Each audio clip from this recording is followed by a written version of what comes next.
Welcome to the NY Patriot Show. This episode, I am happy to have back on. I got BD Salerno.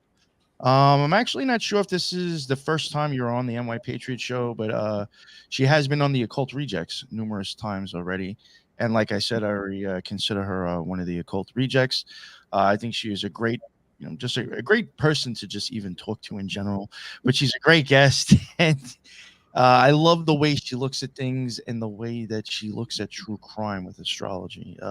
It's not something I would say is normal. I mean, I know other people do it, but I think you guys are kind of a little bit maybe ahead of your time in some ways, looking at it like that. So I always love having her on. It's always interesting stuff. Today I'm also lucky enough to have Lisa with me. What is up, Lisa? How's it going? It's going well. Going very good. It's going very good so far. Thank you very much. Very happy I'm to be here. looking. Oh, of course. Thank you. Thank you. Very happy you're here. Thank you for jumping on. I appreciate it. Always love to have co-hosts with me. And in today's episode, if you haven't noticed already, because it's already in the title, this is the Dahlia, the Black Dahlia in the Garden of Evil. And I thought that was a pretty badass name, and BD Salerno came up with that herself. Thank you. Among many others. Yeah, she was sending me topic names. I was like, the name now. I do ask some of my guests that to do that sometimes. I think I even do that to JJ Vance. I'm like, what's a good title? I don't feel like making it up. But I appreciate it. And I appreciate you back on again. BD, let everybody know. I mean, I'm sure, like I said, they probably all know you from being on the Occult Rejects. And now this show's on the same RSS feed anyway. So people, the Occult Rejects, are going to hear this regardless. But let everybody know who you are just in case they haven't heard of you. Okay, I'm an author and astrologer, and my past was as a paralegal, which actually helped me with some of the type of work I do now in terms of research and documentation. I'm very interested in the occult. I've written 5 books, which can be found on Amazon under BD Salerno, mostly pertaining to astrology, true crime. I'm on Instagram, BD Salerno 21. I'm on Twitter as Star Sleuth, and I have a channel named Star Sleuth currently. And my website is strangebutTrueCrime.com, where I catalog all the strange things that I talk about in these podcasts. Yes, and I think I have all of those. I have all those links, all those places that you mentioned. And I do think I have, there could possibly be a link in the bottom also for all of your books. So I think her stuff is in the notes now. If not, I'll add it after the fact, but I will include all of her stuff in the bottom. You did me a link tree, so I think we're okay. Oh, yeah. Instagram is kind of new, but it's just photos that I've taken. It's nothing. That's right. This work. Link tree in there. I totally forgot about that. Yeah. Yeah, it was easier for me to make a link tree for you than to add all those links on the website I'm working on. I was just like, I'll just do this. It's easier. All right. Yeah. So her links are in the bottom, and I guess we'll get into it. The Black Dahlia. Do you want to, I guess, maybe let us know a little bit what even got you into looking into that, and maybe, I guess, a little bit of a background of what that crime is about, BD, if you don't mind? Yeah, it was the story of a young 22-year-old woman from Massachusetts. She went out to LA in the 1940s, right at the close of World War II, to find fame and fortune. And she found fame and fortune, but unfortunately, it was through being horrendously murdered as an unsolved crime of 1947. And it always attracted me, mainly because it was unsolved. And there were many, many suspects because she had a number of boyfriends. But it really, I don't think, was solved until recently, when a book came out about 4 or 5 years ago called Black Dahlia, Red Rose. The author's name is Pugh Eatwell. And that, to me, when I had done research before that book came out, and it didn't gel with the way I was looking at the crime. I was using astrology to understand the crime, and it wasn't fitting with the thesis that George Hodel was the killer. And so I had written this article about Dahlia because I was going to put it in one of my books, and I pulled it out. I thought, I don't feel right about this. I had to set it aside. So that sat for a while. And then this book came out, Black Dahlia, Red Rose. And with the thesis that there are 2 murderers of Dahlia, and they were known to people in Los Angeles. And that, when I started to plug in the way I look at things, the symbolic nature of it, the astrology, the gematria, and the occult imagery, it fit perfectly. And so that's why I ascribe to the theory that these two men whom I'm going to talk about were the actual murderers. But the story affected me. She was a young girl, and she was just a naive young girl and somewhat foolish for the way she was living her life out there, a very high-risk lifestyle. But to be killed like that and to be famous, not because it was your desire to be famous, but because you're a horrible murder victim, was very touching, and it was very disturbing to me. So it kind of stayed with me, and that's why I started to research it when I got into true crime. Anyway, as concerns Elizabeth, she liked to be called Beth Short. That's what I'll call her. And Beth was born on July 29th, 1924 in Hyde Park, Massachusetts.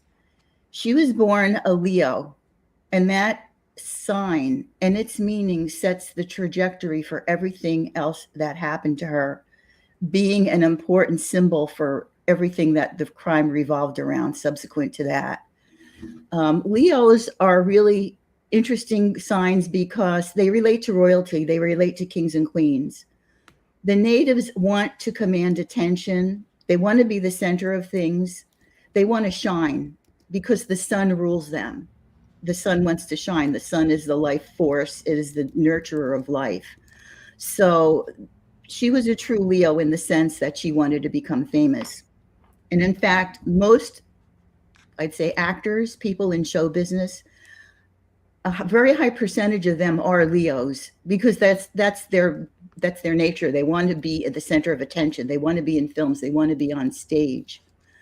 And in fact, a number of presidents have been Leos, who are presidents basically also being entertainers, let's say. Bill Clinton was a Leo. Obama was a Leo. Trump has Leo rising. So they fit into that. But what happens with Leo is the father figure is really important to the Leo because they need that succession to get to a stage where they feel that they are royalty. They have to succeed someone. And that naturally is the father as a mentor. But when you look at many Leos, they have a dysfunction with their father. So they're compensating. And so, I mean, it was true with Clinton, Obama, Trump, not so much. He had other Leo issues related to his ego. But anyway, the father fits in every sense of the symbol of what a father represents. And what we're looking at now, this circle with a dot in the middle, that's this astrological symbol of the sun, which rules the sign of Leo. We're going to see it again as we go through the story here. So Elizabeth's father was really kind of a failure in many ways. There were 5 girls in the family. She was the middle girl, and they were in Massachusetts. He was doing fine until a Great Depression came along and he lost his business. So rather than try to find a way around that, he abandoned the family, and they didn't know what happened to him. He parked his car near a bridge over a river, and everyone assumed he had committed suicide. So that, for Elizabeth, it was devastating for the whole family, but being the father that she needed as the Leo native, that was devastating for her. And so the mother was very resourceful, very smart woman. She pulled them all through, all 5 daughters. They somehow managed to survive the Depression without any support from the father. And Elizabeth took to going to the movies, and she really liked the movies. She wanted to be in the movies, like a lot of young girls at that time. They were enamored of film stars, and that's what they wanted for themselves. They wanted a better life. So after a while, her mother is in town shopping one day, and who walks up to her but her long-lost husband. He wasn't dead. He had run off to California and set up life for himself out there. But he came back, and he wanted to be taken back into the family, and Mrs. Short said, no way. But Elizabeth was attached to him. So she arranged to go to Vallejo, where he lived in the Bay Area, in San Francisco area, and she wanted to live with her father. So they made an arrangement, and she moved out there. I think what he wanted was probably a cook and a maid and somebody to clean, whatever. And she was not like that. She was a party girl. She was very outgoing. She was out there by herself, but she quickly made friends. She started hitting the bars and the nightclubs. Her purpose was mostly to meet an influential man who could help her with her career. So her father did not like the way she was living her life. She's staying out late, sleeping late. She wasn't cleaning the house and all that. So he kicked her out, and he would not let her back in. Here she was all alone on the other side of the country from her family, and she has nobody. He would not let her back in. In fact, when she died, he would not claim her body, and he did not even go to her funeral. Oh, So wow. that's talking about a super dysfunctional father. I mean, she was crushed. I think she was devastated by that abandonment. And it put her on a bad trajectory, probably all the way to her death, because after that, she got picked up for underage drinking, and she was spent a couple of days in jail. And that was kind of horrifying for her. So she went back home to Massachusetts, but then she realized, I didn't fulfill my dream. I want to be a star. So she goes back out to California after a while and starts mingling in different clubs, nightclubs. She gets various jobs waitressing, and she meets people. She couch surfs. She'll stay with people for a few days and then stay somewhere else. And that was pretty much how she lived her life up until she died. Now, there were some really interesting things going on at that time in the country, which have a direct effect on on the outcome of the crime. One thing was that we were not even 2 years out of World War II. There was a lot of movement. People were shuffling around. People had been disrupted by the war. Men were coming back into the country after being away. And what the government had done was, when men went off to war, they gave factory jobs that those men held to women, especially in defense plants. Women were being called upon to come in, work in a factory, do the men's job. Then when the men came home, it was like, okay, ladies, you can go home, go back to your homes and families. Except that a lot of women, for the first time, got a little taste of economic independence. They were earning their own money. They were on their own. They found that they could work in the workforce and be productive citizens, pay taxes, do as well as the men. And there was that famous poster, a World War II poster, where there's a woman putting her fist up like that. You can do it. It's a very famous poster. I think they put that up to inspire the women, but they took it down after the war was over. Because once the war was over, those women were supposed to go back to their previous roles, but they had had a taste of independence and a taste of being in society as wage earners. And some of them did not want to go back. They liked that. So it introduced a paradigm shift into society, which pretty much started a shift up until today. We were never the same after the war was over. Everything had changed permanently. So that issue was going on, and it was ruffling the status quo, because what I call the ruling classes don't want women to be too empowered, and they were becoming empowered. So that was threatening. The second thing that was going on was probably going on since maybe the 1930s. Young girls like Beth Short were flocking to LA for movie roles. They wanted to be famous. Like Beth, they had watched these movies and they wanted to be actresses. They wanted to be on the screen. So they were coming to Los Angeles in droves and looking for work, hanging out, cruising the streets. It was considered a social issue, a social problem, that there were so many young women around. They were immediately branded as immoral, because what happened was they would end up staying somewhere and having to waitress for somebody. Men were quick to jump in and exploit this. A lot of men who had power and privilege and could offer jobs were exploiting these women. One, for example, is Mark Hansen, who I'm going to talk about in a little bit. But these women got the nickname problem girls. And if you were to go into 1940s newspapers for LA, like say the Herald Express, which was the big one before the LA Times, if you searched on problem girls, you would turn up a whole bunch of articles. The problem girls are this, the problem girls are hanging out there. So they were a scourge on society, and they were very much degraded in the media.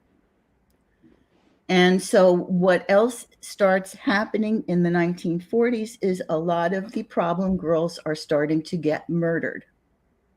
And they're being murdered horribly, not as bad as the Dahlia, but there are women found here and there murdered brutally, unsolved crime. The police gloss it over. And the media actually played a big role in this attitude. I'll just say a brief word about that. There were two competing media outlets in LA at the time. One didn't want to touch the murders. They were too salacious. They wanted to be more prim and proper. But the Hearst newspaper chain, William Randolph Hearst, was glorifying in these murders, and they were not sympathetic to the victims. A little word about Hearst is he was a very wealthy publisher. He ran most of the media chains in the country. And he came up and got his support as a populist Democrat. That's how he got people interested. There was a lot of a strong wave of populism in the 1920s, and his papers caught on. But as he became wealthy and more influential and more powerful, he pivoted to the other side, became not only extreme right wing, but a Nazi sympathizer during World War II. So the tone of the propaganda that his papers were putting out was very much, this is immoral. These young girls are immoral. They're a scourge on society. They must be dealt with. And so therefore, these murders were pretty much glossed over. And there was a weird thing that started happening with these murders of these young problem girls. They were given the names of flowers. There was one murder, the red hibiscus murder, and then there were a few women murdered. They were called the white gardenia killings. These were assigned by the media. Okay. In fact, one reporter who was in charge of covering the Dahlia case was seen to put a white carnation under a woman's dead body so that they could then give it the moniker of one of these flower killings. So here we have flower killings named and the Black Dahlia. But what I want to do now is read to you, because I just explained how the social attitude was towards these women. I want to read to you two quotes, both by very high-ranking police officials. One says, "I don't know why anybody should be excited by what happened to the Black Dahlia. She's just another butchered blank." Now, fill in the blank. Yeah. Bitch, slut. She's just another butchered something. It was redacted, but I can imagine what it was. That's how they felt about Black Dahlia. Here's another one, and this one's even more serious because then I'll tell you who said it. "She didn't have any standards. She had a seriously low IQ. She was a man-crazy tramp. There were all kinds of men in her life, but only 3 of them had any sexual experience with her.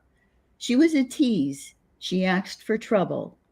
There wasn't much to like about her." This was said by Harry Hansen, who was the lead investigator on the Black Dahlia investigation. So that's how they felt about solving her crime. And Harry from the beginning to go. Sorry. What? I said it wasn't biased from the get-go. No, not at all. I mean, just ridiculous. But Harry Hansen was very influential. He had led the investigation, and he had a sergeant, Finus Brown. Finus Brown was the bagman for this man, Mark Hansen, that I just mentioned before. Mark Hansen was a Danish immigrant who had come to this country and made good in LA. He owned a number of movie theaters, and he owned rooming houses where he put up the problem girls because he could exploit them. He could give them jobs with the promise of giving them movie roles. Here, pose for some pictures naked and I'll give you a job in my bar. One of his nightclubs happened to be called the Florentine Gardens, a place for all the little flowers to run around. I mean, can't make this stuff up. So anyway, with Dahlia has gone back to Los Angeles, and she has met Mark Hansen, and she's impressed with him because he owns a lot of movie theaters and he owns nightclubs. He's influential. He's in very tight with the cops. He was in very tight with Harry Hansen, who was leading the investigation. He had a sidekick named Leslie Dwayne Dillon, and who was pretty much a fixer, his fixer. You need something done, Dillon will do it for you. And Dwayne Dillon, I actually did the horoscopes for these men because I wanted to get an inside track on their psychology, which was very dark. And I believe Leslie Dwayne Dillon was a violent psychopath. He was mentally unbalanced. I believe he probably might have been behind some of these murders. I can't back that up with anything other than speculation. So anyway, the Dahlia meets Mark Hansen, and he gives her a room in one of his boarding houses where she stays with a bunch of other girls. And he really liked her. He really wanted to be with her. And Beth was flirtatious. She knew how to pour it on with people. And she was able to manipulate a lot of men to do what she wanted without putting forth very much in return. She would get men to buy her drinks and dinner. And of course, at some point, that was going to infuriate somebody for not getting anything in return. So Mark Hansen was supposedly very angry and upset with her because she didn't want to get involved with him. Yet he was giving her money. He gave her a place to stay. I don't think she was paying rent. So this was becoming a very combustible situation. Plus the fact that she began dating Leslie Dwayne Dillon. And so that was what I believe led to Beth Short's demise. But there was a period of time that I want to mention that it's in the crime literature because people really didn't have an idea of what happened to her. But between January 9th and January 15th, when she is found, there's no word of her. People don't know where she was. She was in effect in the wind. And a lot of speculation went on about that.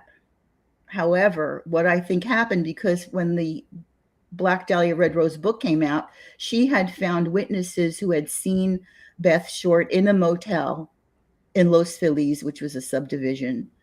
And she had been seen coming and going. They identified her. She had long flowing black hair. They knew exactly what she looked like. They identified her and said, we saw this girl lying naked in a bed and she looked like she was drugged. Next thing you know, she's found murdered. So anyway, that was on the 15th. And what happened was people had seen her, but the guy who owned the motel was an ex-convict. He had just bought the motel in an effort to reform himself. He did not want the police involved, so he never got them involved. And that's why this ends up being 70 plus years of mystery.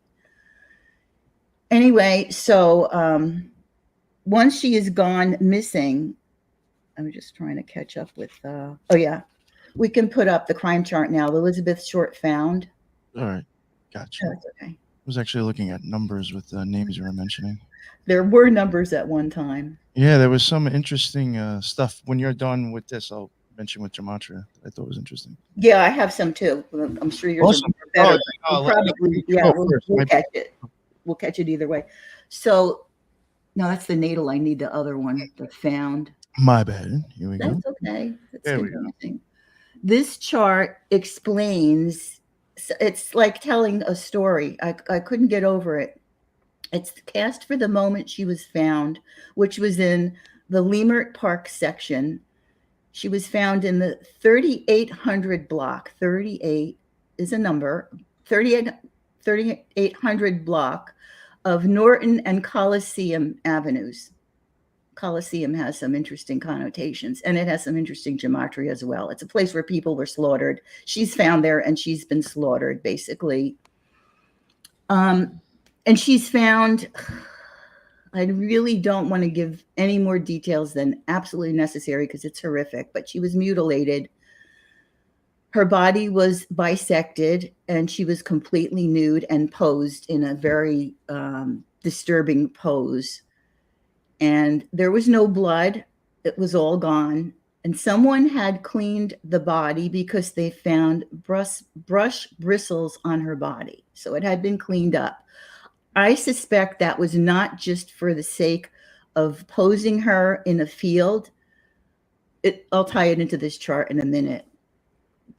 In the chart, it's Pisces is rising. So I have to look at Jupiter, which rules Pisces, and that's going to tell me about the victim. Jupiter, okay, is at 22 Scorpio in the 8th house, and that says a lot. Jupiter rules the flower Dahlia. It is in Scorpio in the 8th house, the sign and house of death and murder. So you have, and it concerns the color black. So you have literally the Black Dahlia murdered is being spelled out in the crime chart. It's literal.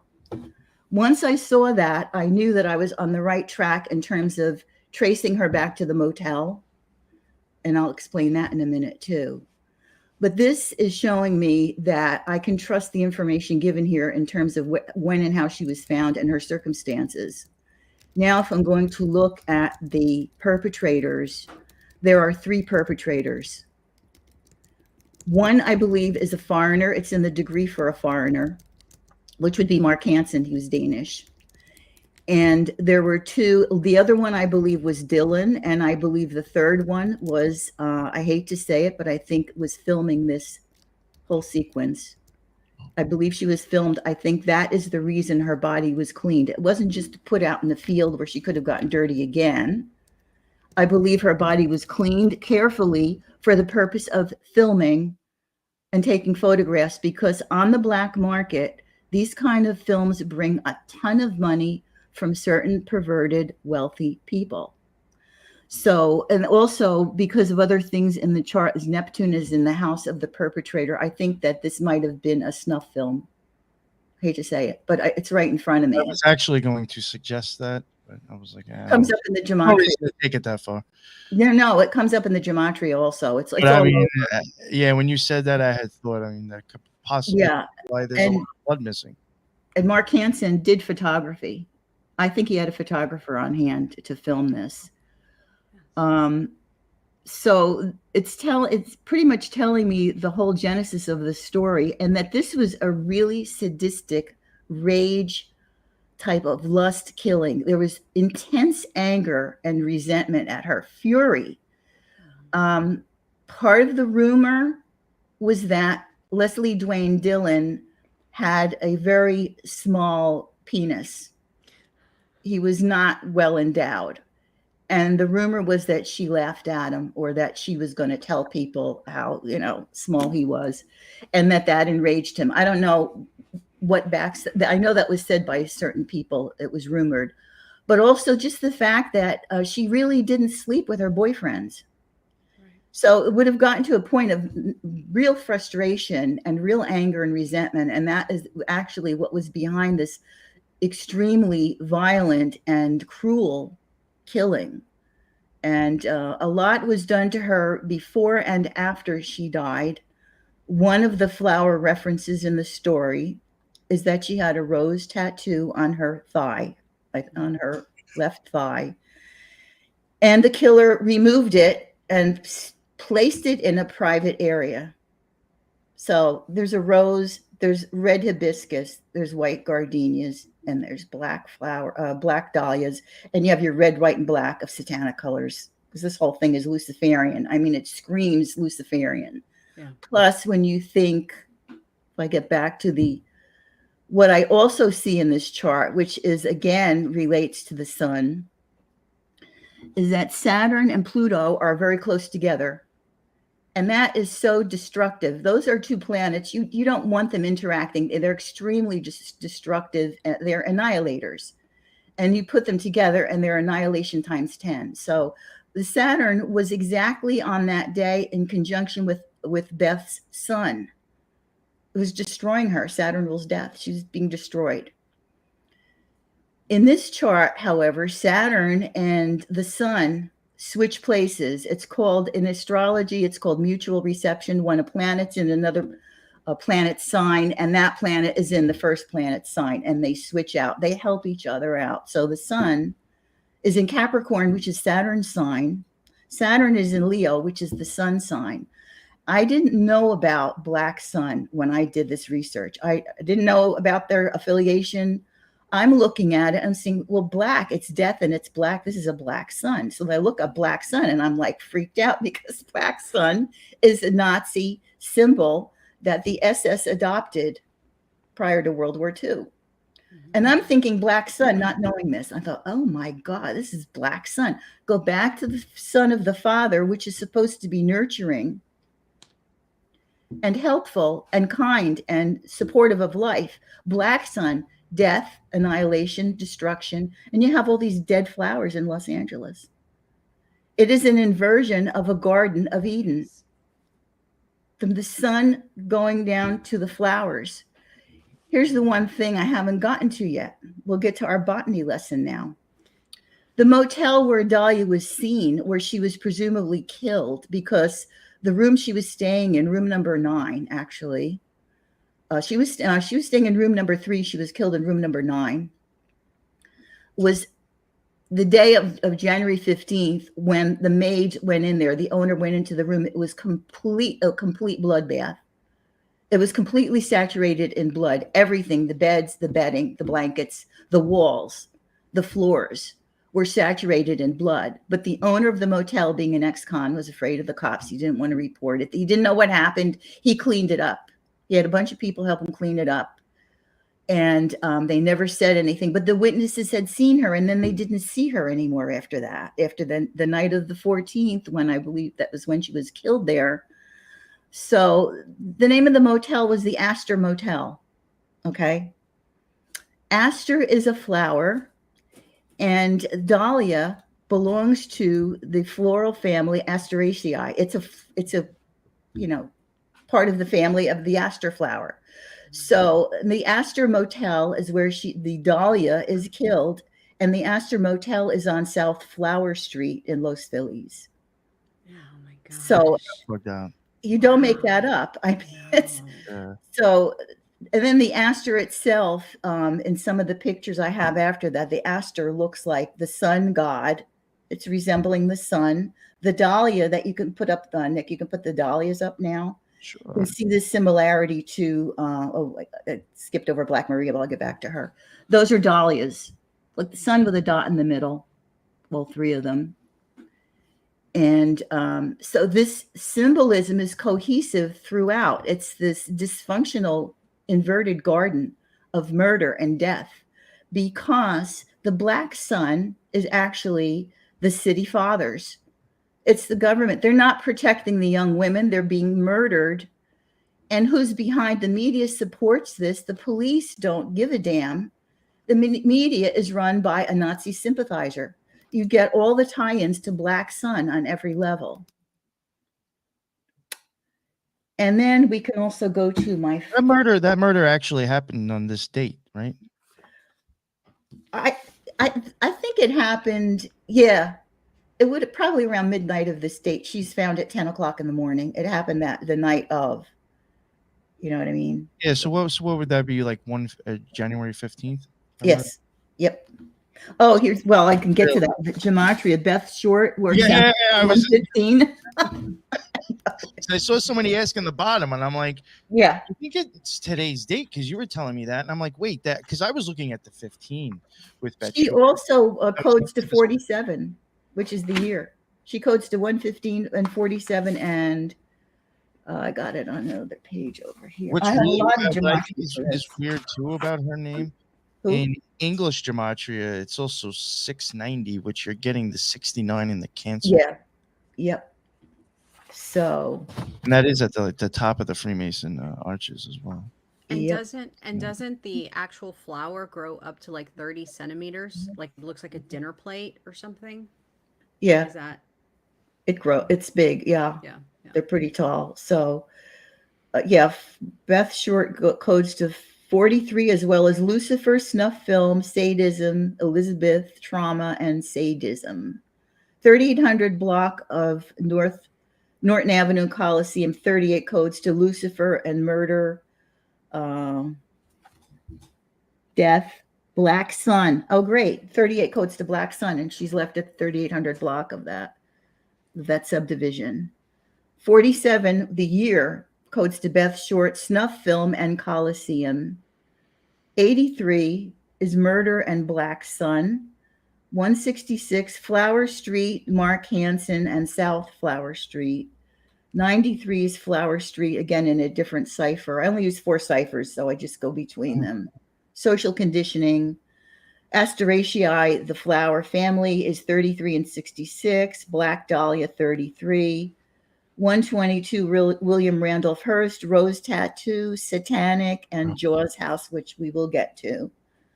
Also 93 Propaganda and Florentine Gardens. Oops. Even with her name matching even simple gematria, you even get Freemasons that pops up. Yep. Am I still on screen? I lost you guys. Oh, let me see. Oh yeah, you're on. Yeah, sorry. Yeah, you're there. I can't see anything. Well, that's Sorry, I had my notes up, so I couldn't tell if you were there or not. Oh. I was looking at the gematria numbers. I was just listening. Yeah. Yeah. Pretty much. Yeah, you pretty much said a lot of the things I was going to mention. Oh, Lion of Judah. I found that interesting that also matches, and White Lion. I would associate kind of like a white lion with like maybe death to an extent as well. Her name even matches son under Hebrew, the son. Oh yeah, I had the Hebrew ones also. I didn't do as much as you usually do with the Hebrew, but what do I got here? Solar flares. I looked up something real quick, Number and of the beast. The genetic makeup of the Dahlia has an octoploid type of chromosome pairing. So it requires 8 sets. Like we are diploid, we require 1 from our parents, right? Diploid. And they do an octoploid. So it's 8. And then if it has the circumference of a 30 centimeter, you have 83 again. Sort of. That's interesting. Oh yeah, I got the 83 a lot. Yeah. Kind of like the magician or Hode in a Toth's path. Mm-hmm. But the one thing I really thought was interesting is how her name does match 115 in simple, like you mentioned before, and even the 690 in English. I think that's kind of weird. Yeah. Yeah, it was really creepy. And then it matches the 47 for the year. Mm-hmm. Yeah, and then I was even looking at Short, her last name. Yeah, I got Short for 328, and also goes with Osiris, Los Angeles, primetime celebrities, and Help Me Father, which he did not do. And Ascension. Yeah, that too, right. Yeah, which she did. And then I got Elizabeth Short, 978, also Oh Lucifer, Son of the Morning, Illuminati, Intelligent Ones, and Major Crimes. And that's mostly what I did with that's all I did with the Hebrew. But we came up with the same ones basically. Yeah, and Magus. Yeah. Magus is the only other thing I would have added. Yeah, those are to me just some interesting stuff, especially with the dates. That was just weird to me. Well, can we back up a second? I wanted to go over one thing that was in the crime charts that was also really unusual. Was the number of we just talked about this in a recent live stream. The number of fixed stars in the crime chart was over the top. I have never seen that many. I usually get 2 or 3 because I'm very strict at the way I regard them.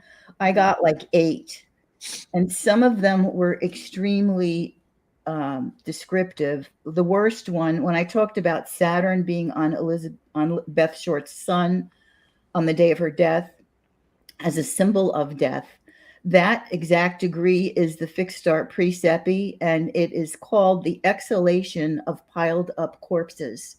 Now, if you think of the gardens in which the symbolic gardens, metaphorical gardens in which these girls were murdered, piled up corpses, and flowers are supposed to be fragrant.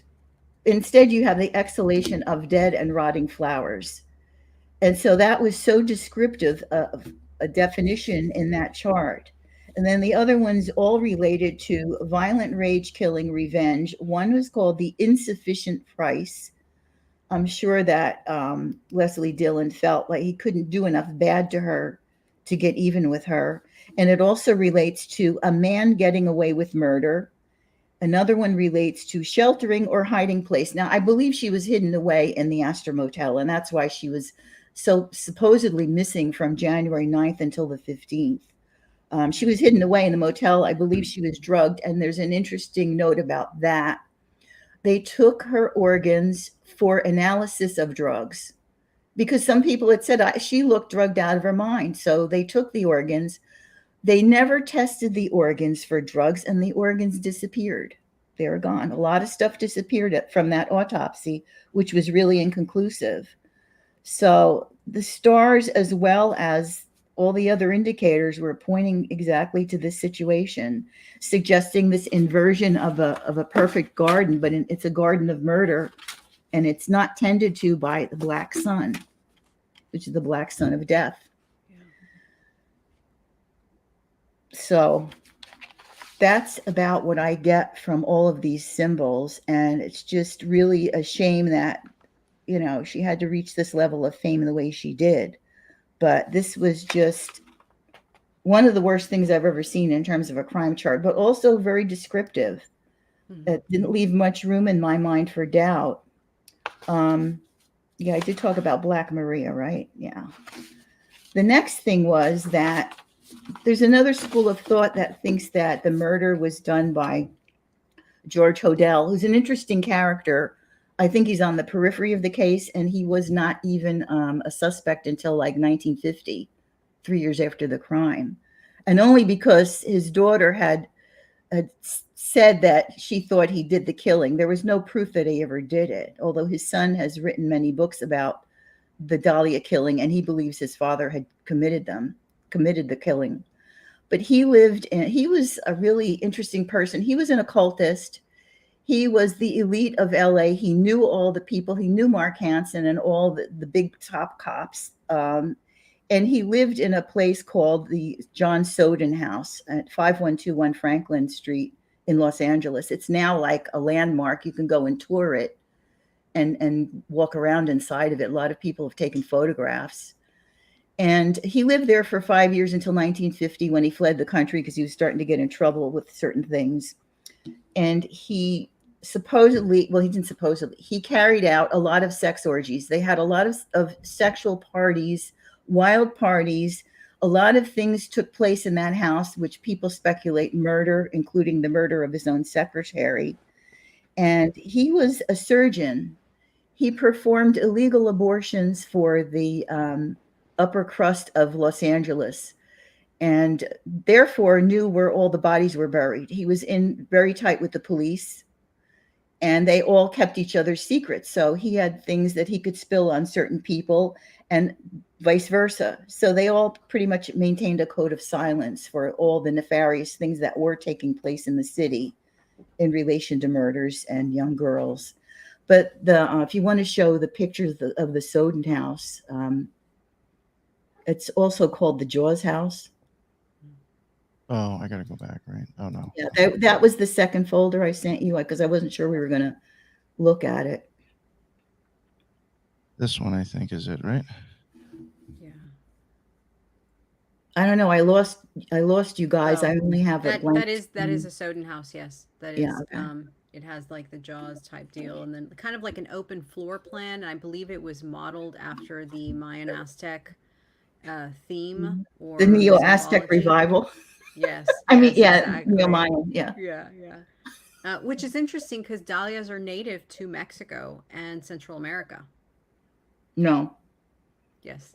But it was designed by Frank Lloyd Wright's son, Lloyd Wright Jr., who they were really into that in the 30s and 40s, that kind of architecture. Right. And from the outside, it's just creepy, but you can see that it looks like rituals may have taken place there, the way things were set up. And I don't remember. Didn't they interview somebody, and somebody kind of let it slip, saying, yeah, when deaths occurred there too, and then they never pressed the questioning after that or something? I remember reading something like that when they would ask what was going on there and they would list all the things, death was one of them. Yeah. But almost looks like Jack Parsons' backyard in Strange Inc. Yeah, it does. Where the OTO was doing like the fucking somebody's blown it up. Exactly. Oh man. And I believe wasn't Hansen, wasn't he not Hansen, Hodel? Odell, yeah, sorry, thank you. Wasn't he a gynecologist? Yeah. Yes, he was. Yeah, and he was an abortionist also. He was performing abortions for all the rich men's mistresses that were, it was kind of secretive. So that's why I said he knew where the bodies were buried, because he knew who was fooling around with who and all that sensitive stuff. But he was highly placed, as was Mark Hansen. And even years later, some of the reporters for the Herald Express, which was the main paper that covered the crime, were really afraid to talk about Mark Hansen. They did not want to mention him. It was brought up. Well, didn't he have something to do with it in terms of being at the Astor Motel and wanting to be with the Dahlia, and she had refused him and dated his sidekick instead. And she's, oh no, I don't want to talk about that. They did not want to touch Mark Hansen. He scared people to death because in his clubs he was running prostitution rings, gambling. And one of the sergeants under Harry Hansen, who said that really hateful thing about the Dahlia, one of the sergeants was the bag man for these clubs. He took the payola, paid the cops off with money from the clubs from these, whatever they were doing, which I suspect included pornography and the snuff films as well. Did you say the guy's name was Mark Hansen? Yes, Mark Hansen. His middle name was Marinus. He was Danish. How do you spell his last name? Hansen. But Harry Hansen is different. They have the same last name, but Harry Hansen was the lead investigator that I just talked about. They were not related. It's an S-E-N and an S-O-N. S-E-N, right. Oh, okay. They were not related. But I don't know if you're going to say this, and stop me if you are, but wasn't his contact book found on her person, or yes. They claimed that his address book? Yeah, that's a good question, because when she was killed, it really did not inflame the newspapers. It kind of, a couple of days, another woman killed by sex fiend in Leimert Park, and it kind of faded from view. You would have expected it to have caught fire the way we know it now, but it faded. And what happened was a man called the police department one day and said, "Don't let go of the Dahlia story. I'm going to send you some information." They did not want this story to die. They wanted this story to be front and center for a time to come, because I think it was a message to the problem girls. It was a message to all the people that, listen, you're not safe here. Don't come here looking for roles in movies. And deeper than that, the symbology of certain classes of people who despise the feminine principle, which is a Luciferian thing. They hate the feminine principle. And they destroy it whenever they have a chance. And so they wanted to keep the story alive. So they sent the Dahlia's belongings to the newspaper. There was some of her clothing. I think there was a pair of shoes. And there was an address book with the name Mark Hansen on it. And it's like, look, here it is in plain view, but nobody, it's all in plain sight. So out of her address book, they got all the suspects. But he was a suspect, but nothing was ever done about it, because he wielded such influence among those people, especially among the chief of police. They were in bed. They were in tandem with each other. They were not going to rat each other out. They had a good thing going. They had the rackets covered in Los Angeles. So that was to re-inspire interest in the case. And not much came of that either. I mean, it did give them a list of suspects, because Beth Short had a lot of boyfriends. She dated a lot of men, sometimes just once or twice, very casually. But they had to look at all of those. And there were different suspects for a time that were considered vital. One was a guy named Red Manley, and he eventually had a complete mental breakdown, I think from the strain of being considered a suspect. He had suffered from some mental illness anyway, but the strain of it was really heavy on him. And the only thing he really did was he liked her and he dated her, and his wife was at home pregnant, and he was interested in maybe having some extracurricular activity. So he was dating her, but they didn't get involved. And he was actually the one who went and picked her up and brought her back to Los Angeles from San Diego. She had ended up in San Diego because she was a drifter. She had drifted around. She drifted from LA to San Diego, stayed with a family for a couple of weeks until she wore out her welcome. And then she got him to take her back. And as I said, she was very good at getting men to do her bidding. Mm-hmm. So a lot of men were suspected because she would date them, but she wouldn't get involved with them. And once they ran through all the list of suspects, other people stayed on the periphery and never got pulled in. They used Mark Hansen's book to get all these suspects' names, but he didn't get fingered in it. And there was pages torn out of the address book, yeah, right. There were pages torn out of that book. So it was really a setup, because it's like, I'm going to send you information about the Dahlia. Look here, but the pages that are relevant are missing. Right. So that's how that turned out. And then it did catch the attention of the public. The thing I have an issue with, I don't know, I can't prove it, but since it was the media who were assigning floral names to these murders. Dahlia supposedly got her nickname from when she was still in Northern California. She used to hang out at this drugstore or soda shop or something, and she was always wearing black. And so they said that they coined the nickname the Black Dahlia. There was a movie called The Blue Dahlia the year before that. And they took that and they made it into the Black Dahlia because she always wore black. Now, I've seen a lot of pictures of her and she's never wearing black. So I wonder if her name was not concocted by the same media that made up the names of the other floral killings. Because how do you get Black Dahlia and then the other names are from a different source? It just didn't ring true to me. And it's not that critical a point. But it just made me wonder, because Black Dahlia, were they really playing with the Astor Motel? Were they doing a play on that? The Astor Motel on Flower Street? I don't really know. I might be overthinking that one.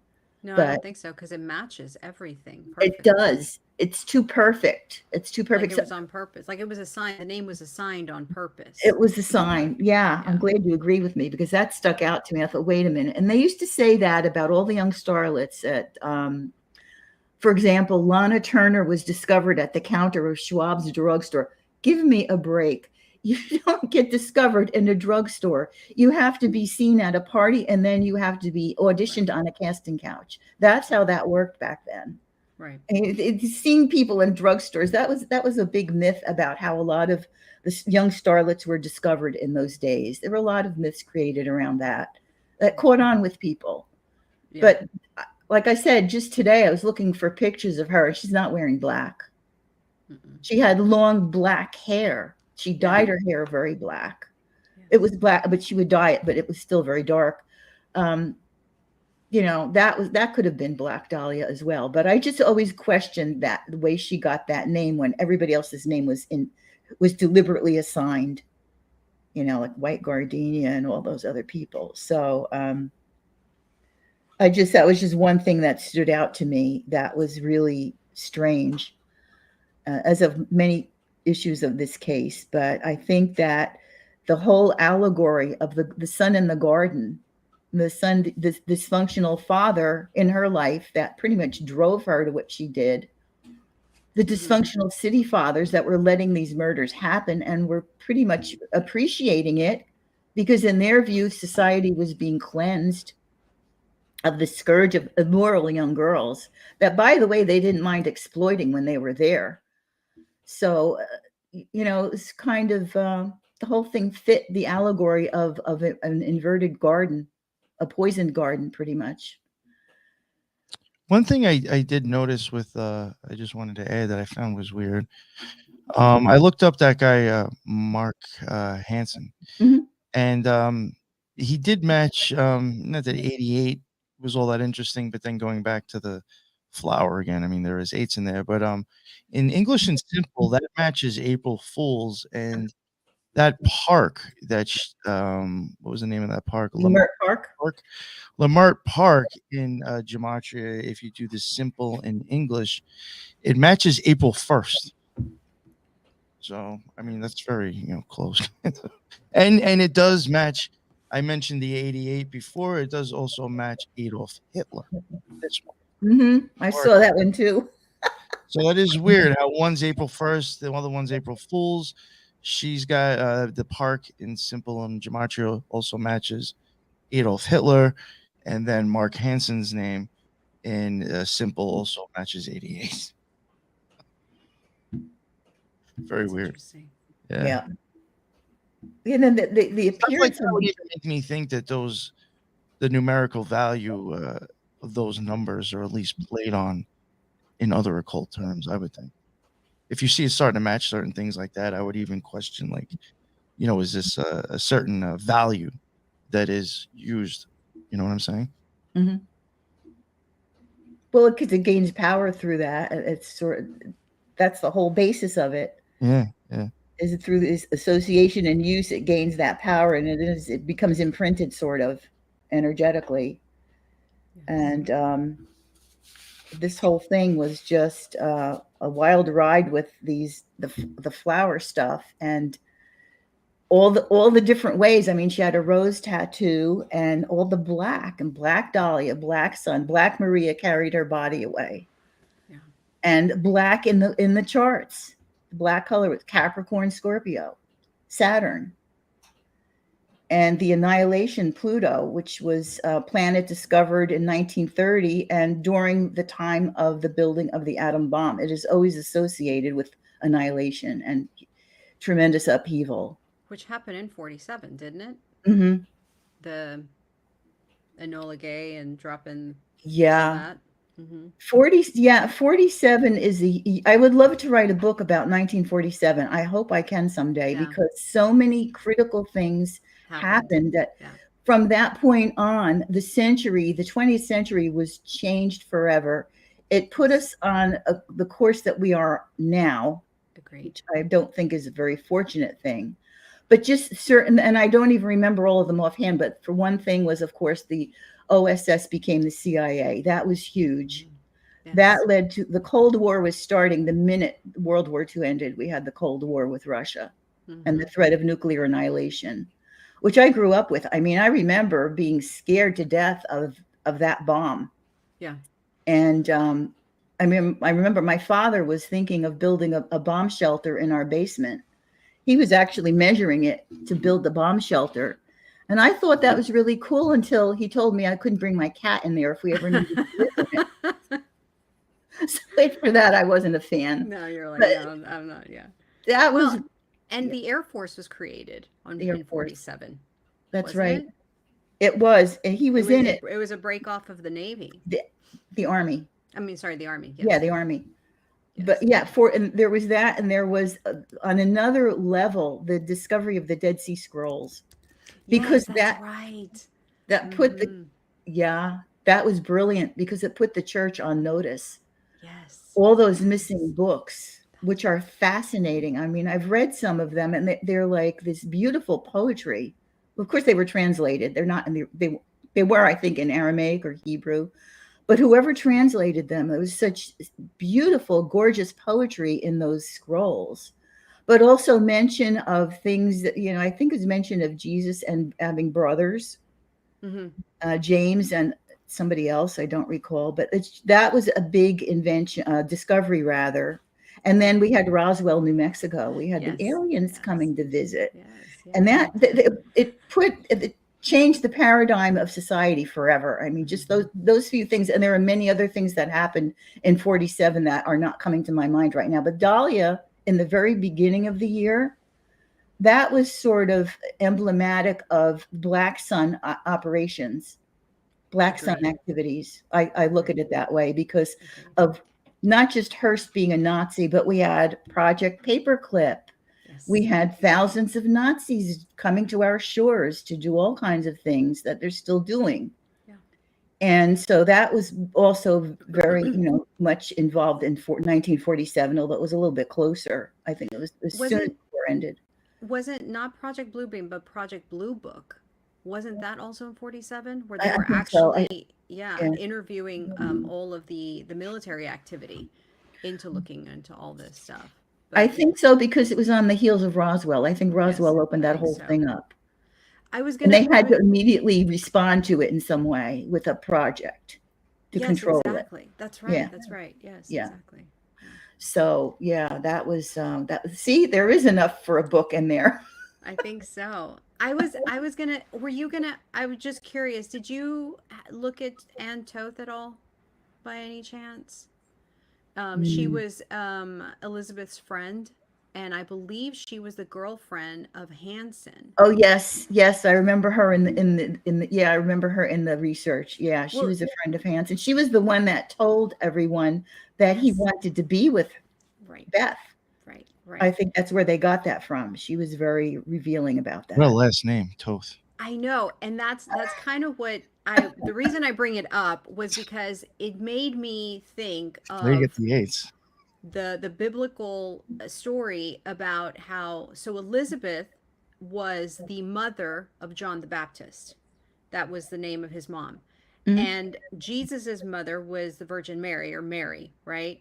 And that's where you get the rose and that whole bloodline thing. But the mother of Mary was Anne, and it made me feel like there was like somewhat not of a rival, but you have one line bloodline of Jesus and you have the other bloodline of John the Baptist.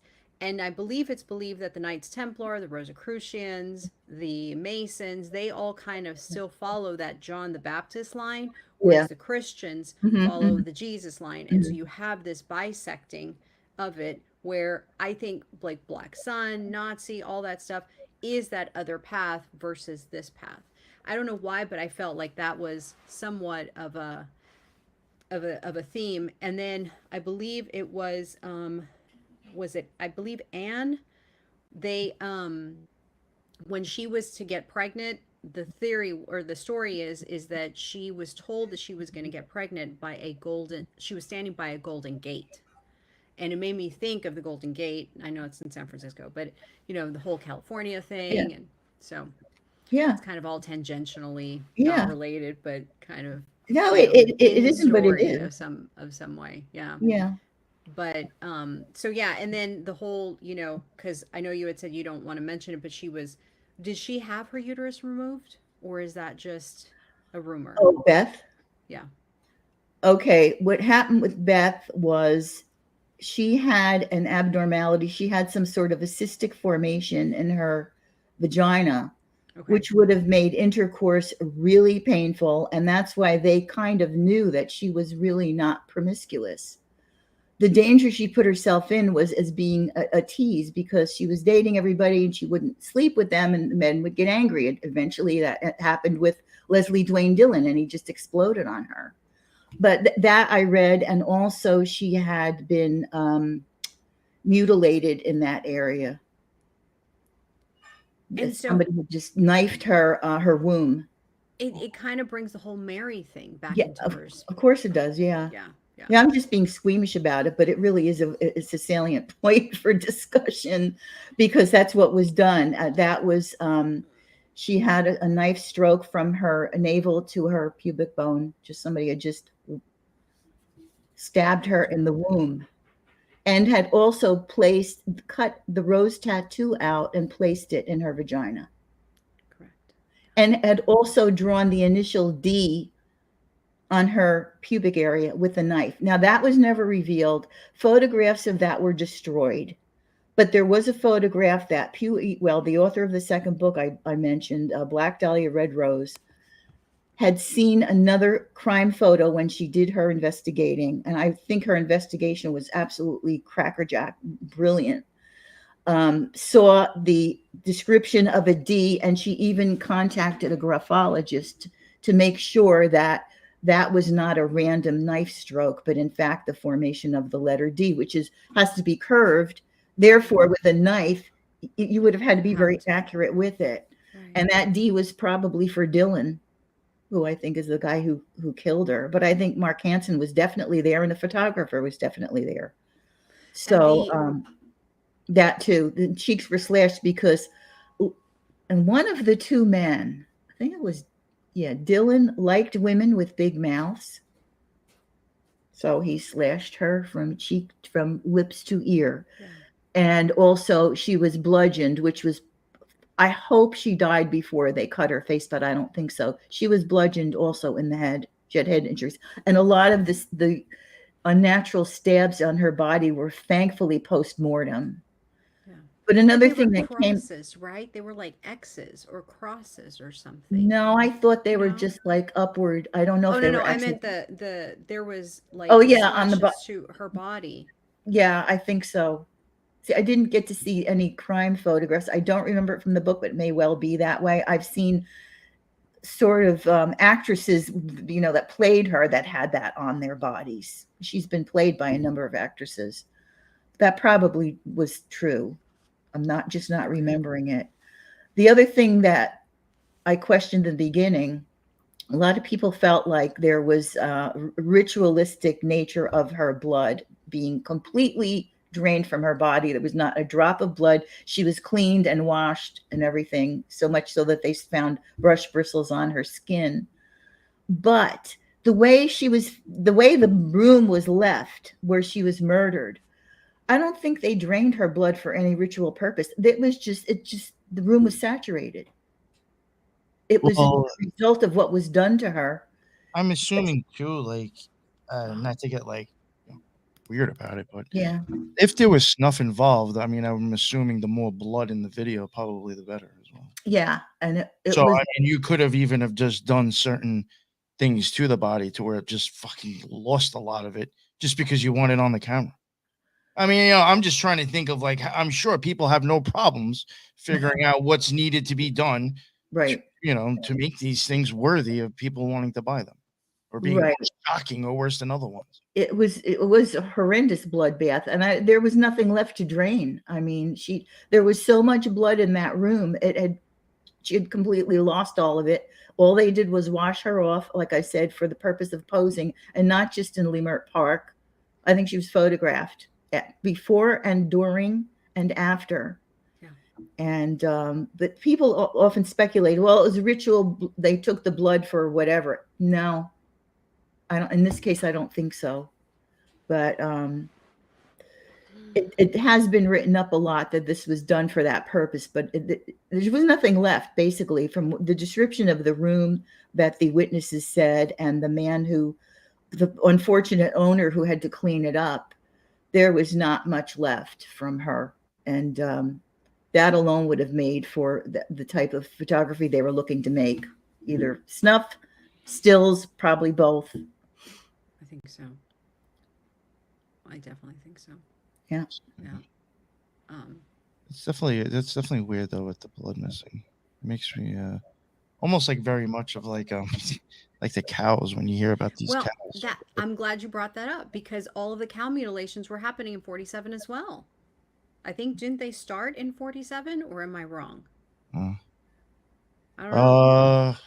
I think they started then because they tied it in with alien activity in New Mexico. I think, isn't that where that was starting, out in the farms out there in Utah? I think so. The one thing I did notice earlier, I don't know how Harry spelt his name, but Harry, Harry, like that does match Hathor as well. Matches what? Hathor. Oh, okay.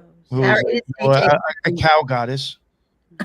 Which is sometimes I wonder if that's a symbolism sometimes with these cows that have been bled dry. Is that some sort of way of like a scarlet whore killing or slaying in a sense? Yeah. Yeah, it was Harry. It was Harry and Hansen. They actually called him Harry the Hat because he was very dapper for a police detective. He dressed really nicely. You would not pick him out as a police detective. He was dressed to the nines, and he, obviously did quite well for himself. Oh, another thing, also before, you mentioned Project Blue Book. I looked that up. I think it did come out a little bit later than 1947, but they did have Project Sign that they said was started in 1947. Okay. So I just threw that into Gematrix real quick, and this is just weird, but Project Sign does match Mother Mary and Virgin Mary. Oh, you know what, guys? And then that was in 1947, which I think we're like talking about something. No, that's what we're talking about. The whole Black Mary, or the Virgen de Guadalupe, the Virgin that appeared in Mexico, was part of the whole Aztec culture, and they named her the Black Mary because she was dark-skinned to represent the Aztec people, and she was nicknamed Black Mary. And then you have that house kind of come into the whole storyline that was modeled after Aztec Mayan belief systems. And you just have this resounding, Mm-hmm. theme going over and over on itself. And it was That's very reportedly where interesting. rituals were done. They knew that rituals were being done in that house. There's all kinds of activity in that And house. the That was, rose is Mary. That was the other thing. The rose is yeah. Mary. Yeah. Mhm. Yep. Speaking of which, I didn't read the symbologist's take on the flowers. Do you still want me to read that? It's real short. Yes, yes, go for it. Please. Yeah, I'm glad I didn't forget. I was like, God, I'm going to forget something. Should I Hold pull on. the flowers back up? Yeah, you can put them back. Yeah. Okay, this one is Biederman. I really like his work. What he says about the flower: the flower and the blossom are universal symbols of young life. Their disappearance in the song "Where Have All the Flowers Gone" stands for the loss of lives on the battlefield. Because of the star-like arrangement of the petals, the flower is also associated with the sun, the globe, or the center. It is striking how many flowers are prized and revered not only for aesthetic reasons but also for their psychotropic properties. Sometimes flowers are thought of as more than innocent harbingers of spring. They can designate carnal lust and the whole realm of the erotic, like the Nyctée blossom plumeria of the Mayans or the rose in the medieval French romance of the rose.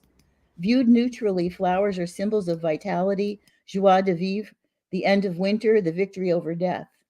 In Christian symbology, the calyx, open at the top, suggests the receiving of God's gifts, childlike joy in the Garden of Eden, but also the transitory nature of all earthly beauty, which can be lasting only in the gardens of heaven. Now look at my guy Surlot. I'm always selling you on him.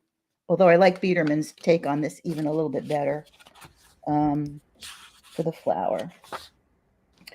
Different flowers usually have separate meanings, but as so often happens, flower symbolism is broadly characterized by two essentially different considerations: the flower in its essence and the flower in its shape.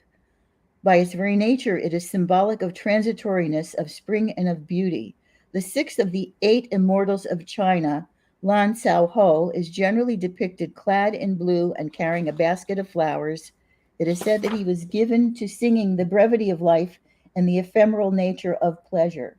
The Greeks and Romans at all their feasts always wore crowns of flowers, and they would strew flowers over the corpses as they bore them to the funeral pyre and over their graves. Now, remember the exhalation of piled up corpses in the fixed star reference. Right. We have then another example of an antithetical symbol, like the skeleton, which the Egyptians would bring to their banquets as a reminder of the reality of death and as a stimulus toward the enjoyment of life. Now, because of its shape, the flower is an image of the center and hence an archetypal image of the soul. Celestial flower is the name given to a meteorite or a shooting star by the alchemists, and the flower was for them symbolic of the work of the sun. The significance would be adapted according to the color of the flower. So, for example, orange or yellow colored flowers represent a reinforcement of the basic sun symbolism. Red flowers emphasize the relationship with animal life, blood, and passion. The blue flower is a legendary symbol of the impossible and is probably an allusion to the mystic center as represented by the Grail and other such symbols. The golden flower is a famous parallel in Chinese mysticism. Now, what they didn't mention was the black flower, which is death and destruction. And that's what we have here. So that's what these guys had to say. It's interesting. He brings up flower as the center and the soul. Yes. And yet dependent on the sun, which was the whole allegory that I thought was pertinent to the story here. With the black sun, the dysfunctional father, the dysfunctional city fathers, the dysfunctional Nazi leadership, it's all tied in. That's really, yeah, I never That's thought of that very. whole aspect of the sun and flowers. Because, like I've said before, like even when I've had, weird experiences, I said sometimes the best way to explain it is like some of the colors, the explosions, they look like as if a flower is blooming. And then you will, for me, eventually start seeing an eclipse. And I sometimes will just say that's the black sun. I don't know if that's right or not, but for me, it kind of looks like a black sun that's like shining in the eclipse. And I never once like correlated that I was seeing things that look like flowers blooming and then the sun. That's actually pretty fucking weird. Did you show the image of the black sun? I don't remember seeing that come up. The actual. Oh, the Nazi one. Yeah. Yeah. Here we go. There it is. Okay. I just thought that was interesting because it's kind of like almost a play on Twisted Petals of a kind. And those angles, very sharp angles, which are, in astrology, they represent strife and conflict, that kind of a right angle. And it's so full of sharp angles there. It can't be something positive and nurturing. You know what I mean? It looks destructive to me. It's got like a negative vibration to it. This almost reminds me a little bit of like certain sound waves, and a little bit. I can't remember the exact word for them, but there is like squared signs. I think it's actually like a sine wave or some shit like that. Yeah, does remind me of that a little bit. It reminds me of the CERN Hadron how they build it, or how they're wanting the particles to smash into each other and give off that energy. But to me, black has always been, and I mean the definition is that it absorbs, it takes everything in, it leaves nothing behind. Whereas the yellow sun or the white sun gives off everything. So almost like opposite, the yin and the yang. Yeah. But I mean, that's almost very much of like the whore and the beast story too. They'll keep giving it, and she'll just keep taking it. It's not. I think so. Yeah, very weird. But and then the other thing, the where she was bisected, was it above or below her belly button, or was it at her belly button? Do you know? It was right around L5, which would have been just above the iliac crest, would have been right across it pretty much. And to me I didn't know, but I assumed that if it was around the belly button, then that was definitely the whole, because the umbilical cord is, what holds you, or it's the connection between the other realm and this realm, right?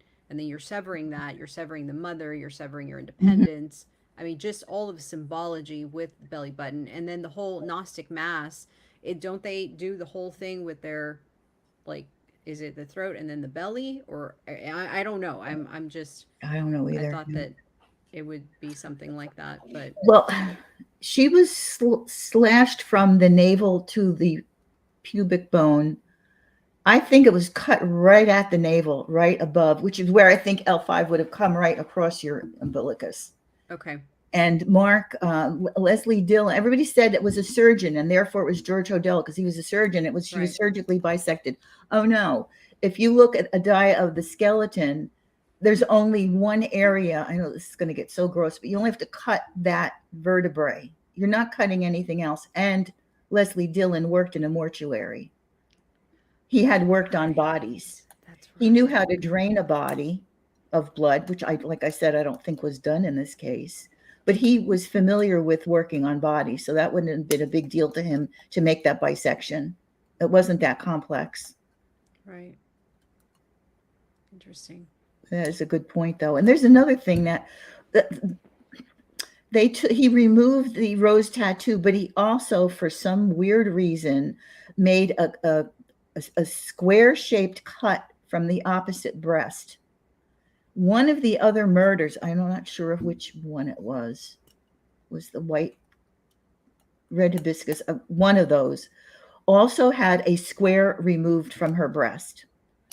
I would not at all be surprised if he was behind a lot of these murders, because these girls were, like I said, they were hated by the officials. The police didn't care that they were being murdered. They didn't want them around. And there were similarities in the way a lot of them were killed, like by knife and things removed. So, and he was an extremely violent individual. That's why he was hanging around with mobsters. He was a fixer. So he could have easily been behind a lot of these other cases that went unsolved, like the Dahlias did. I think any kind of whether it's like you're hitting or cutting or anything to the face, to me that always indicates something personal. That person knows you and hates you. They're because they have to face you to do the actual cutting, and so it's a much more personal moment, I think. So plus the slashing to give her a bigger mouth is so degrading and insulting. And unfortunately, that was done while she was still alive. That was just horrendous. But that's the depth and the extent of the anger that he felt, the complete sadism that he felt towards her. Or like, oh, you think it's, you think I'm funny. You think I'm not big enough. You think I'm funny. Kind of like that. It was just a real vengeful thing, which was borne out in her, in her birth chart. She was going to meet some real vengeful individuals, and she did not have a happy fate. But like I said, I tie it all back to the father, because that's what put her out there. And that's what gave her the drive to be famous. There's this lack of recognition from an authority from a loving father. And like I said, so many Leo natives in show business have that. That gives them that drive. So it fit that it was ruled by the son. And I have to say something aside, because it's been on my mind since last night. I was watching the football game, and there is a player for the Detroit Lions named Amon-Ra. Really? Amon-Ra St. Brown. I think he's a wide receiver. And I'm like, Amon-Ra, that's the son, and he plays for the Lions. What are they doing in football these days? That is so crazy. Oh, it's completely rigged. It's so crazy. Well, it is totally, but I mean, that's really over the top. I mean, some of it you have to dig a little bit. Amon-Ra plays for Detroit Lions, and they won, and it probably means they'll win the Super Bowl. I mean, it's just the way these things get rigged up is just very amusing. But, he's even got Amon-Ra, Julian Haru. Haru is like even part of like. That's Egyptian shit too. Haru. Yeah, I think crazy stuff. Crazy, and then Saint. His last name is a Saint. How Saint Brown. It really ties in Egyptian and a saint. So that was funny to know. I thought, oh, another sun god we have here. Yeah, it's like another form of Horus. Oh yeah. It's interesting because I'm a big sports freak, so it's interesting when you start seeing how it's being pushed out there through sports. It's fascinating to me. Not to go off the subject, but I just was there like a big football game yesterday? A couple of them. Yeah. I saw somebody covering one of them. Now I don't know if it was definitely yesterday, but I saw some Instagram account covering them and covering one of the games, saying like how scripted it was. And they did say, and I had brought this up to Lisa earlier, I had said something about they had said that something to do with the number 47. And I was just like, and they said, well, and we know how Masonic that number is. And I was like, actually, I'd never heard that before, to tell you the truth. Or specifically, but like, obviously, not saying that there isn't. It's just I never did, and the kid didn't really, or the account really didn't go into why it was. But when I mentioned it to Lisa earlier, she had said that year was pretty significant. Oh, yeah. Yeah. So there must be something behind that number, maybe. When 7 minus 4 is 3, right? Mm-hmm. Am I wrong? Mm-hmm. Yep. Not that, but. No, it is all like numbers on the right pillar, too. I find that to be interesting. 7 and is then at the bottom. The 19, you could get an 8 if you want, or a 10. Interesting. Yeah. Was there anything else you wanted to cover on this topic? I think I have covered everything that I wanted to, that I pulled out of it. Yeah, I think we're good. Yeah, I think that was definitely very interesting. Something I really even think just her name and those numbers was that alone right there would have caught my attention. I think something's weird. So, and just the rest of the story, stuff like this does make you wonder, like, I guess how much of this is part of the script, or not even saying that it's fake. It's just like, is this guidelines to like what you're doing too? It's just very weird to me. Yeah, it was the 115 that pulled me into it immediately. And that was years ago when I didn't know about Mark Hansen and those other guys. That was when I was thinking, well, George Hodel probably did it. But that didn't work with with the chart I was doing. And so I'm glad I put it aside. I didn't have enough to say about it then. But now it's like I went back to that 115 and the 47 and the 34. And I was off to the races. And then when I did the chart, it was like Jupiter, Scorpio, Black, Dahlia, Death. I mean, it was just spelled out for me. Oh, I forgot. So when they found her eyes were open, and I thought about how you would see the pupil itself, as the sun itself, like a circumpunct. When you pulled up the circumpunct at the beginning of the show, it reminded me of how they found her with her eyes open, and I would assume that you would see the pupil look like the circumpunct. Mm-hmm. Yeah, So no, that's a that good was another point. thing. Sorry that I.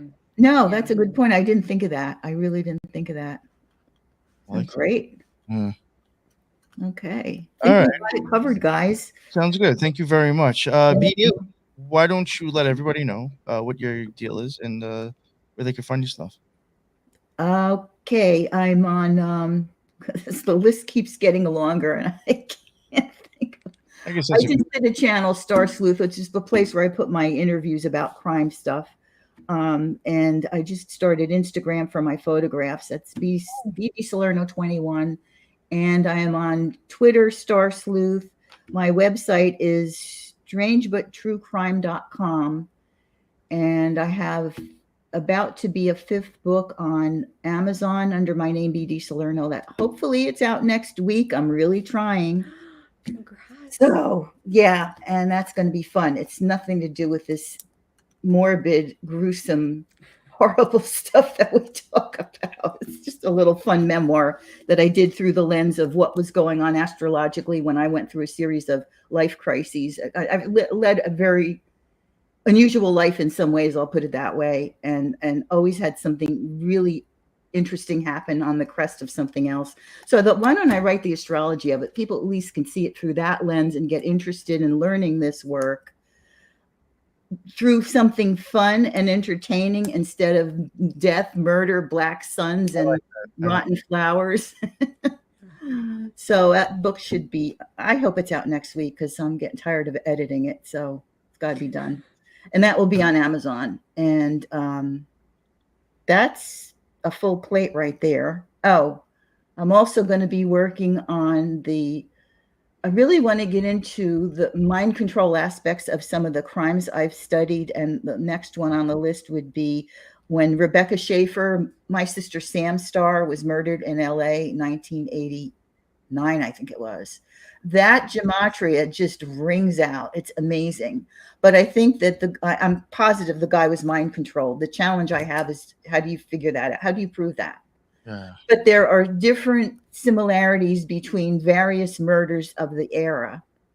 A lot of things that happened to John Lennon were also happened to Rebecca Schaefer. They were done in the same order. They don't the same caliber gun, which was also used in Son of Sam. And the things, the steps the guys took on the day of the murder were very similar. So I'm going to try to see if I can figure out how that all falls together. But that's my next one. Hopefully starting maybe in a couple of weeks, and we'll see. Whatever grabs my fancy is fair game. So nice. Oh, when you're done, when you're ready to present that topic, please let me know. That's I'd love to, because that one is crazy gematria, and I wasn't even doing Hebrew. I was just doing English. I was like, whoa. So that one's next, and nobody has written that crime. I cannot believe every time I do a crime, nobody else has written about it. I was like, what's going on? Is this an opening to me from the universe? Yes. Welcome, Matt. What is this? So I'm going to start that one, like I said, in the next few weeks. And whatever comes up that I can show you guys, I'm more than happy to be on the show and talk about all these wonderful things. So we'll see what happens. we'll see what happens. So thank you for having me. It's been great. I've enjoyed it a lot. I always love having you on. It's always a great Thanks. talk. Appreciate it. And Proud Lisa, reject here. yes, thank you. I appreciate that. And Lisa, thank you very much for coming on again. I always appreciate your input. Always interesting stuff. And thank you everybody who was in the chat too, as well. There was a lot of comments I was throwing up. A lot of great stuff in there. Like I always say, check out the comments in the live. If I happen to go live, if you watch this on a video platform, I would suggest to check the live if the live is up and available. Definitely some good comments in there. And if you pay attention to the screen, even when it drops, you'll see some of them up. So there's always some stuff being added that we're not talking about, that at least I'm visually showing. So just keep that in mind. And until the next one, everybody be well. Later.